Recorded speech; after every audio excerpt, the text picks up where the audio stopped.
भारत चीन विवाद पर प्रधानमंत्री नरेंद्र मोदी के बयान के बाद भी कांग्रेस नेता राहुल गांधी संतुष्ट नहीं हैं। ट्विटर पर उन्होंने अपना एक वीडियो शेयर करते हुए सरकार से सवाल किया कि गलवान घाटी में भारतीय सैनिकों को किसने निहत्था भेजा।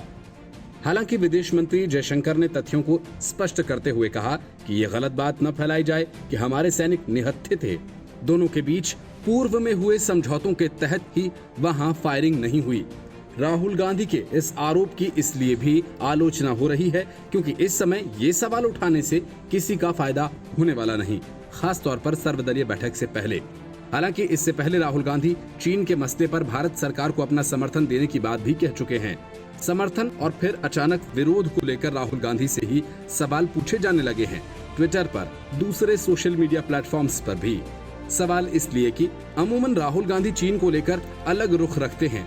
जब डोकलाम में भारत और चीन की सेनाएं आंखों में आंखें डालकर एक दूसरे के सैनिकों की सेहत का अंदाजा लगा रही थी, तो राहुल गांधी चीन के राजदूत से मिलकर राजनीतिक हड़कंप मचा रहे थे।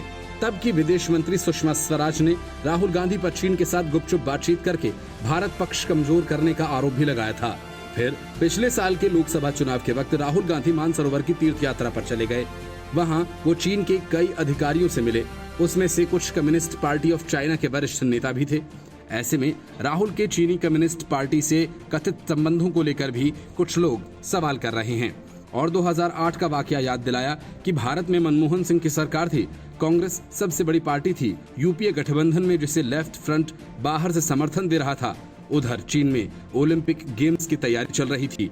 चीन ने आधिकारिक तौर पर मनमोहन सिंह और सोनिया गांधी को उद्घाटन समारोह में आने का न्योता दिया था। मनमोहन सिंह गए तो नहीं, उनकी जगह तब के खेल मंत्री MS गिल शामिल हुए और VIP गैलरी में जॉर्ज बुश, हू जिनताओ समेत तमाम विश्व के नेताओं के साथ बैठक कर समारोह का मजा लिया। कांग्रेस अध्यक्षा सोनिया गांधी चीनी सरकार की खास मेहमान दीर्घा में बैठी थी।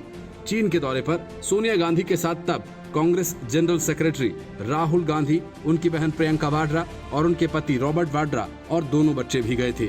ओलंपिक गेम्स के उद्घाटन से एक दिन पहले कम्युनिस्ट पार्टी ऑफ चाइना और भारतीय राष्ट्रीय कांग्रेस के बीच एक समझौता हुआ।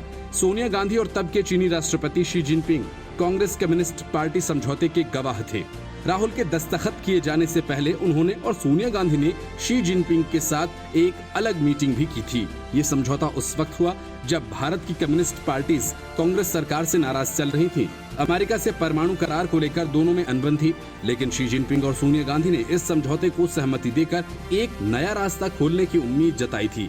साल 2008 में ही शी को हू के बाद चीन के राष्ट्रपति का सबसे मजबूत दावेदार समझा जाने लगा था। कांग्रेस के लिए ये कोई अनोखा समझौता नहीं था। नेल्सन मंडेला के अफ्रीकी नेशनल कांग्रेस के साथ भी कांग्रेस का समझौता था। वे दोनों पार्टियां गांधीवादी विचारधारा की राजनीति की बात करती हैं, जबकि communist party of China Gandhi के उलट माओ के हिंसक क्रांतिकारी आंदोलन से उपजी है।